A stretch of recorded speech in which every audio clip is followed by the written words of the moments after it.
Okay, unang magsasalita po ay si Mama Nora. Yes po. Family. Kami naman magsasalita.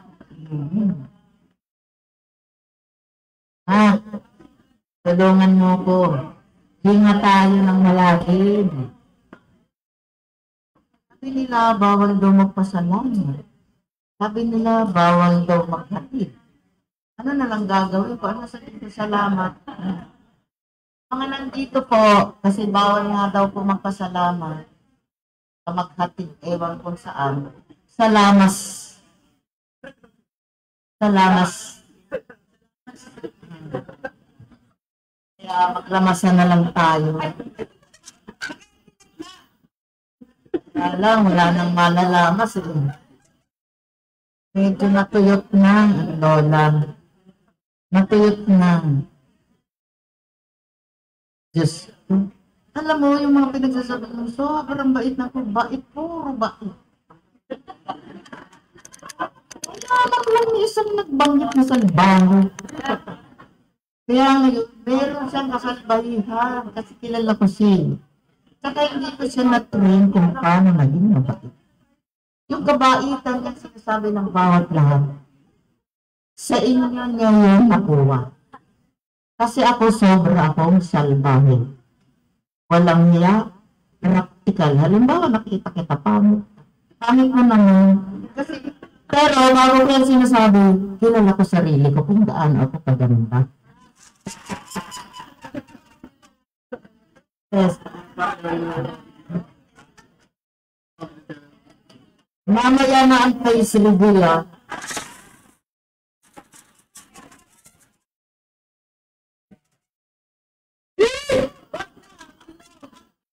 Naman si Sir Upo, alis na sana. Diyan kasi tatawa pa siya eh. Kahit talaga mag-red horse tayo ako sa iyo. Kala nila yun, bawal. Pero sa mga taong nalulungkot, pwede kami uminom ng red horse. Tatamtaman lang. Pero ang masama din, siya daw maglilibre. Ako nagyaya, eh. Siyempre mayaman kami, daming abulo.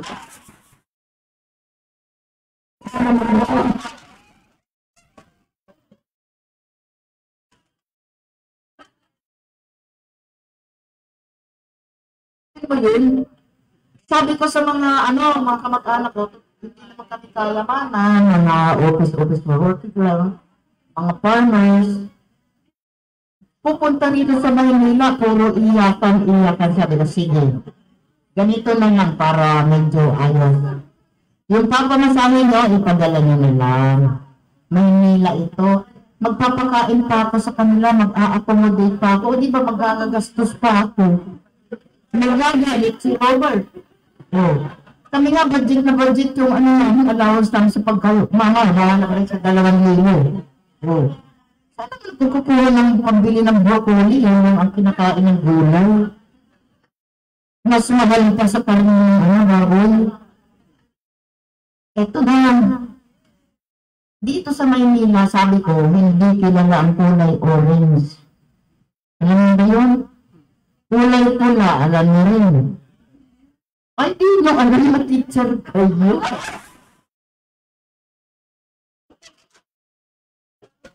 Mapapagalitan mo naman yung principal Apollo niya. Orange, red, violet, green, yellow, blue. Sabi ko sa mga pamangkin ko, kung pupunta kayo, hindi tatanggapin ng bangko ang kulay red, blue lang na may 3 0. Sabi, ano yun? O, kita mo na, nakatanga ka pa. Ano kasi sa probinsya, pero dito sa atin, yung blue barrier lang yan. Lalo na pag yun ang pera. Kalampasan sa wala. Diyan yung mga teacher, alam ko yun. Hanggat may mga uutangan, punta natin. Panahon namin yun, pero Sana nakaraan kayo. Oo. Hindi ko sinasabing teacher ako, parang yan. Board passer ako, parang din. Round of 1, wala nakapasa. Di ba? Sabit pa rin. Pasat, patulad na yun. Hindi lang. Kung di yan na-round of, hindi niya kilala. Round of. Ano ba yan? O yung round of po sa 74, saan nakadikit yun? Yung 71, saan malapit yun? Di 70. Ang score is 74. Hallelujah, praise the Lord. Itong bunso ko na unang graduate yan kasi si Robert nag-inarte. Gusto engineering. Kilala ko sa anak ko siya. Double yung sa math, katulad. Nakakabulan mo.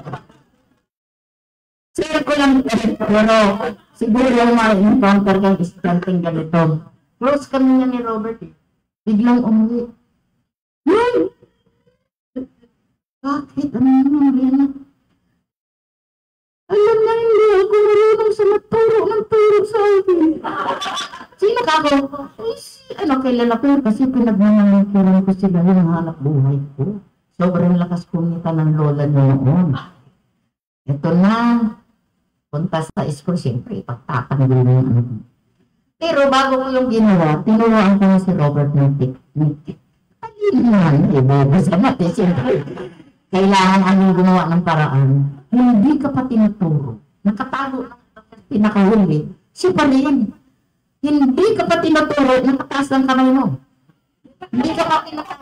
Malapit ka na sa blackboard. Diba? Diba? Lapit ka na sa blackboard. Hindi ka pa pinibigyan ng chalk, magsulat ka na. Tapos pagdating ng tatlo, nakaliti ang masakan ko. At hindi pa lang nadampa ang tawag sa akin ng mama. Ngayon na lang nahuli yung madam. Tapos, anong nangyari? Effective. Takot na sinang ituro ako.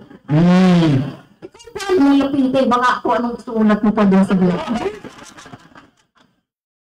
Tinuruan ko pa nga, sabi ko pag sa ulit, na may blackboard, gumawa ka ng dalawang itlog. Tapos, mama, lagyan mo sitaw. O, sasabihin anong relasyon yung sama? 2 egg plus 2 mini sitaw equals, huwag ka na magsalita, upo ka na. Sino ngayon ang nagturo? Ikaw ang tuturo sa teacher, hindi nga alam yun. Rambutan pala. Rambutan. Sa teacher, yung teacher, iba na ang giniisip.